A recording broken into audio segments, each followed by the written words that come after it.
War breaking చూస్తూ ఉన్న మోదీ ప్రసంగం తర్వాత కూడా పాక్ తీరులో ఎటువంటి మార్పు కనిపించడం లేదు. జమ్మూ కాశ్మీర్ సాంబా సెక్టార్లో కవ్వింపు చర్యలకు పాల్పడుతోంది పాక్.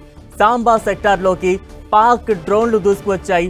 పాక్ డ్రోన్లను ఇండియన్ ఎయిర్ డిఫెన్స్ సిస్టమ్ కూల్చివేసిన సిచ్యువేషన్ కనిపిస్తోంది. జమ్మూ కాశ్మీర్, పంజాబ్, రాజస్థాన్ సరిహద్దు ప్రాంతాల్లో బ్లాక్అవుట్ కొనసాగుతోంది. మరోసారి పాకిస్తాన్ కవ్వింపు చర్యలకు పాల్పడింది. మోదీ వార్నింగ్ తర్వాత కూడా పాక్ తీరులో ఎటువంటి మార్పు కనిపించట్లేదు. జమ్మూ కాశ్మీర్ సాంబా సెక్టార్లోకి పాక్ డ్రోన్లు దూసుకొచ్చాయి.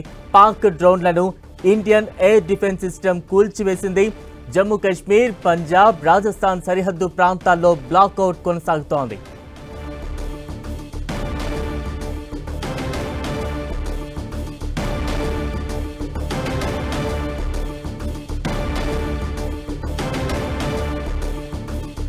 మోదీ ప్రసంగం తర్వాత కూడా పాక్ తీరులో ఎటువంటి మార్పు కనిపించట్లేదు. జమ్మూ కాశ్మీర్ సాంబా సెక్టార్లో కవ్వింపు చర్యలకు మరోసారి పాల్పడింది పాక్.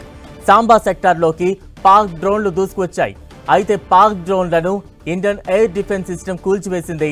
జమ్మూ కాశ్మీర్, పంజాబ్, రాజస్థాన్ సరిహద్దు ప్రాంతాల్లో బ్లాక్అవుట్ ఉంది.